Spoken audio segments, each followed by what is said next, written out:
Hi, I'm Kelly McGinnis. This is my recording for the English 414 research writing class at UAA with Dr. Kaysen. I'm a graduating senior majoring in English and history, and I only have a few days left in this semester.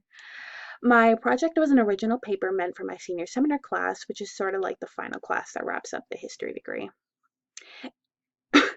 Excuse me. It means that I had to write a research paper regarding the era that my supervising professor specializes in, which in this case was World War II. After much deliberation, I chose to write about Swiss neutrality. My original plan for this was to learn why they were neutral and how that worked out for them during the war, but obviously, soon after, I learned that Switzerland was up to some shady, kind of very borderline evil business. Therefore, after some research, I decided my former argument was going to be stating that Switzerland violated its status as a neutral country by accepting Nazi gold as well as turning away Jewish refugees at the border. At first, I was kind of inferring that that happened, kind of suggesting that it happened, but after a little push from my professor, I had to be much more assertive about that and just put my foot down. As for the method, as usual for research paper, I immediately hit the consortium library at UAA for resources. I was only planning on checking out about 4 books, but once I reached the section I needed, I realized that there was about 20 different books that were relevant. I was very happy. Of course, I had to keep in mind that there was a limit to how many books I could check out at a time, so I left with about 10 to 12 books total. From there, I read through the relevant chapters and began writing footnote after footnote after footnote, searching for useful quotes to include in my paper. I also searched for footnotes within these books to find more resources. The most prominent resources I acquired were that of Jean Ziegler and Tom Bauer, whose books helped me immensely in my research with Jewish refugees and Nazi gold, respectively. With the help of these resources, as well as some prodding from my professor, I was led to the Yad Vashem website, a small treasure trove of information regarding Jewish refugees and their fates during the war. And very specifically, they had a section on the turning away of Jewish refugees. So that was exciting to find. For the findings, I found that the Swiss had a pretty good idea of what they were doing and certainly acknowledged that what they were doing wrong, but continued to do so. Many Swiss officials were even sympathetic towards the Nazis during the war, seeing them as brethren. And immediately after the war, large efforts were made to cover up what had been done in order to save the Swiss reputation of being the neutral European safe haven. I also found that some states of the country were harsher than others, as the fate of the refugees was left up to the law of the state rather than the federal law. I also found that there were outliers to these situations as well, like the story of Paul Gruniger, who helped thousands of refugees illegally enter to save their lives, and kind of losing his job in the process and living in poverty, or maybe not poverty, but he gave up his livelihood for them. Due to my findings, I also found that there was a commission created in 1996 specifically for the purpose of investigating the bank accounts of Jewish victims of the war. There were over 50,000 dormant bank accounts in Switzerland that belonged to the deceased Jewish victims of the war. With these accounts, there was about 31 million Swiss francs. Not only had this money been withheld, but many banks refused to release this money to the surviving heirs of the Jewish individuals in question. As a result of this commission, the Swiss banks were ordered to pay a total of 1.25 billion Swiss francs to the heirs of the victims.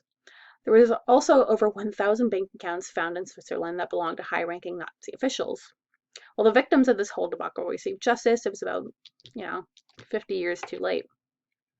On to the discussion. Due to what I learned, I believe that I can make a solid conclusion that Switzerland did not act as a neutral country during the Second World War. While this had been discussed by historians before, there's still a bit of a debate regarding this conclusion. Some feel that it was a hard decision to make during a time where there was a lot of pressure on the country and lawmakers, as, their closest neighbors were the Nazis in Germany. Others feel that it was a gross mishandling of the situation and a complete moral fault on Switzerland's part. I did not necessarily bring any new research to the table, as this paper was meant to show our capability of conducting research on a historical topic exclusively as an undergraduate student. Had I been a graduate student, my work would have had to include original research and original results.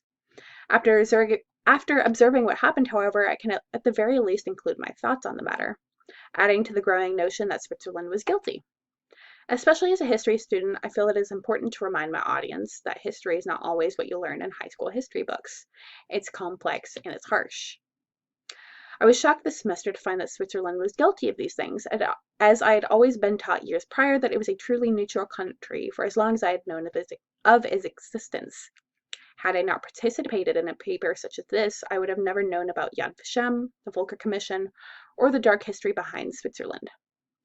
I even decided to discuss this with a friend who is Swiss, and he admitted that it's kind of common knowledge what happened in Switzerland, but that they refused to include it in their textbooks and their schools, or at least in his case. Without discussion of topics like these, history can very easily be forgotten. I feel the biggest takeaway for me from this class is 1, how rigorous my research has to be. It's so easy to throw a few words on the internet and take the most relevant search result, but the truth is that you need to be extremely thorough with the collection of resources as well as the examination of these resources. I read through countless books, comparing them with one another, only to finally formulate a cohesive understanding and discussion regarding the matter. Not only that, but I had to search through various forms of resources as well. Some are physical books that I had checked out, others were online databases that I had to scour for relevant information. That took a long time. I had to get my argument, I had to be consistent with my research and with my work in order to produce a paper that successfully got my argument across.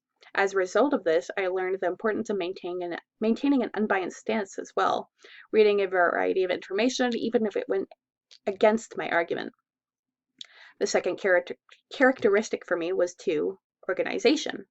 With 6 classes to handle this semester, as well as dealing with the pandemic, organization was kind of a rough spot for me. I had to ensure that I was not only gathering the right resources for my paper, but giving myself time to read them as well as interpret them and then finally write about them. Luckily, I managed to stay on top of my paper schedule pretty well, turning in my paper within a timely manner and receiving a good grade on it. I got an A. This was the only done through organizing my work regarding this research. Unfortunately, I spent so much time focusing on the paper itself, I ended up kind of falling a bit behind in this class, and that means that my next spot to work on is prioritizing. 2 competencies that I think I gained from this are critical thinking and planning. I stated previously, I wasn't able to just regurgitate what I read on my paper. I had to not only seek out various sources, but insert them into my paper in a way that showcased my ability to interpret them and formulate them into my own opinion on the matter. This also taught me to be more aware of the historical community that provides me with this information in the first place. I had to take other opinions into consideration to present a collective discussion. In terms of planning, similar to organization, I had to think about how I wanted to present this paper in a way that ensured that I was comprehending the concept and creating an orderly, cohesive paper. This meant jotting down ideas, section ideas, sub-ideas, and continuously adding to them in order to reach my page count and get my ideas across. In the end, however, was a completed paper that I was ready to turn in and that I was very proud of. And that is the end of my recording.